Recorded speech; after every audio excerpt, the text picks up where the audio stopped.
The Xbox showcase was definitely an improvement over what we have seen over the past few years, with Microsoft deciding to move Xbox as a brand towards multi platform instead of exclusive titles. Now, while I don't believe it makes sense to make games like Clockwork Revolution exclusive to the Xbox console and not State of Decay 3, or the next Hellblade game, or Fable, or Halo Campaign Evolved, it doesn't make much sense, but it will probably get better in terms of Xbox console players. I can't imagine the next mainline Halo title being multi-platform. At this point, I don't know if even the Elder Scrolls 6 is going to be multi-platform because this is a different leadership. This is a different Xbox. They're focused on more of an exclusives approach. And where I do see, Gears EJ staying exclusive, I mean, I'm honestly surprised by it because it has a multiplayer component. That one really did surprise me. But even though I was surprised by Gears of War EJ being exclusive to Xbox consoles and PC, I'm, again, flabbergasted that they didn't make the next State of Decay exclusive.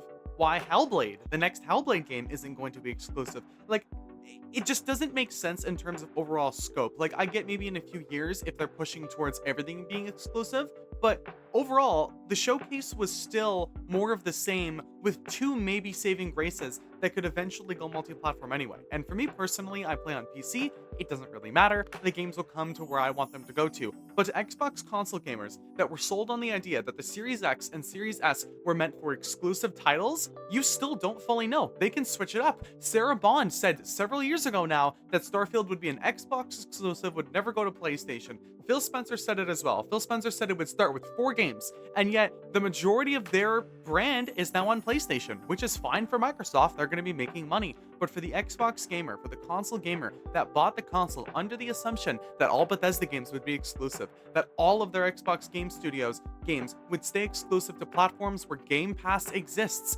word for word what Phil Spencer said back in like 2021, I mean, I'm not surprised if you feel betrayed. And it does sound cringe saying that, right? Like, oh, I feel betrayed by the company that, took away my precious exclusive games. But I get that, right? You were sold on an idea and they failed to meet that idea. And I really hope that Asha Sharma and, the new leadership at Xbox can really turn it around for those gamers that were sold on the idea, look, you're going to be getting exclusive games, because that is realistically what will push the industry forward. Sony has inherently backed off on putting games on PC. The next God of War probably isn't going to be on PC for at least a while. And several of their other games, according to Herman Hulst, who's the new head of PlayStation Studios, is apparently not going to PC. They're backing off of the PC approach because they believe that exclusivity matters more than selling a million copies maybe on PC.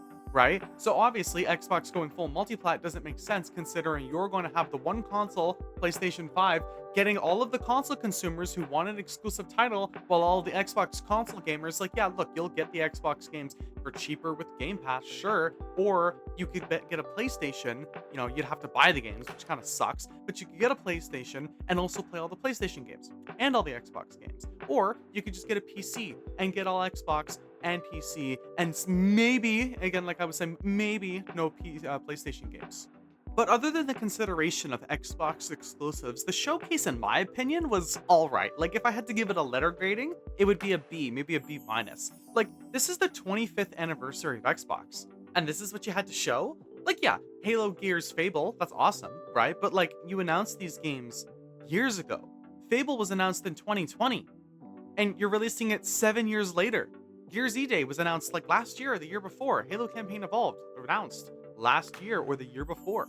Like, I want new titles. And while you have some new world premieres that I don't really care about, like, where are the Bethesda games? Where are the Bethesda games? Fallout 76. Look, as a Fallout fan, I'm obviously interested. I play Fallout 76 on the kind of regular, but why was the Fallout 76 showcase just a DLC that they had released last week?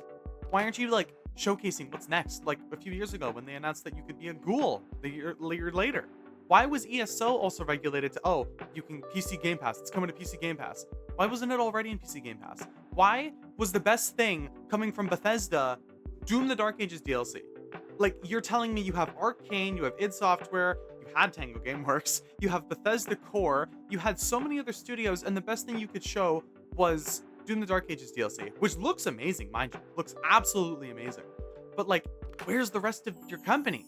Like, where are the games coming from literally everyone else, right? Like, I mean, Clockwork Revolution looks fantastic. I get it. It's going to be an amazing game. An Xbox system seller? Probably not. Looks amazing. I'm excited to play it.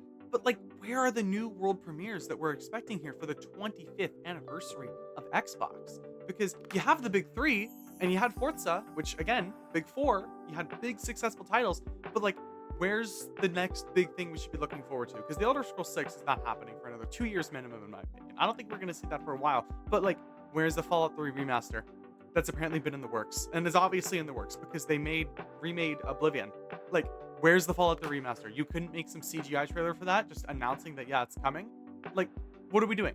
Persona 6. Persona 6 was an insane announcement for me, right? Game Pass day one, which was surprising because they didn't put Metaphor ReFantazio in Game Pass day one. I still bought it, and I'm assuming everyone who played a Persona title through Game Pass would also buy it. But putting it in Game Pass was very surprising. Persona 4 Revival looks awesome, other than the Persona fanboys, or no, not the fanboys, sorry, the Persona haters that love to play the games, but literally hate on anything that comes up to Persona. They just hate it, right? They like, oh, the character models look bad. It's like, bro, the game looks amazing, okay? Persona 4 Revival looks amazing. But I won't end this video without talking about it. They have to stop ending it off with Call of Duty. Like, I'm seriously getting annoyed. They're like, oh, one last thing, and it's Call of Duty DMZ. And I'm like, all right, bro, I don't care. And you know what? When they showed in the showcase, like for the trailer, right? They're like, oh, player voices included. And they try to get their developers to sound like players. I'm thinking like, they're not sounding like how players are going to sound. Right? Like when the guy went downstairs and then got shot in the back of the head, and then the two guys upstairs were like, oh, let's go help him. And they're like, no, he knew what he was doing. It's like, man, I would have been swearing at them. I would have been like, no, that fucking idiot should have, like, you know, that's not how gamers talk. And I hate when companies do that because companies have done it before. They try to pretend like they're gamers. I think Anthem tried to do it when it was first being announced. So many other multiplayer shooters have tried it. The Division has probably tried it. Like, you just can't mimic what gamers are actually going to do. Like, get actual people, real life humans, in the seats of playing these games, and I want to hear their reactions because I guarantee you that would be more fun than whatever the hell we were seeing here. But they have to stop ending off these shows with Call of Duty. They really do. Like, it's just so mind-bogglingly dumb, especially when you announced it last month. Why? Make its own showcase. Make it its own showcase. Why are we wasting time on Call of Duty for a one more thing when the one more thing could have literally been any other game? Like, if the one more thing was Persona 6 instead of Call of Duty, I guarantee the showcase would have been an A for me because it would have been like, oh my god, I've been waiting for this for the whole hour and a half. This is hype. This is awesome. I'm excited. And you just show Call of Duty midway through. Take 5 minutes. Show it midway through. Look, like, take a bit of a slower intro to how you want to handle it. Don't be this, like, it's not this high guard situation where it's like, oh my god, we're so back. Call of Duty is back. Like, my guy, I guarantee you next year's Call of Duty is going to inherently do worse than Modern Warfare 4. It's a cycle of Call of Duty. We're so back, it's so over. We're so back, it's so over. And I highly doubt that's going to change under new Microsoft leadership because that comes down to Activision itself. But overall, again, the showcase was good. Like, it wasn't awful, but for the 25th year of Xbox, like, you definitely could have done better. And why you didn't do better is kind of mind-boggling to me. Like, I have no doubt next year's showcase should be better. I expect more from Bethesda. I know a lot of people don't play Starfield, but I'm amazed there wasn't any Starfield DLC announced at all. Like, no teaser, no anything.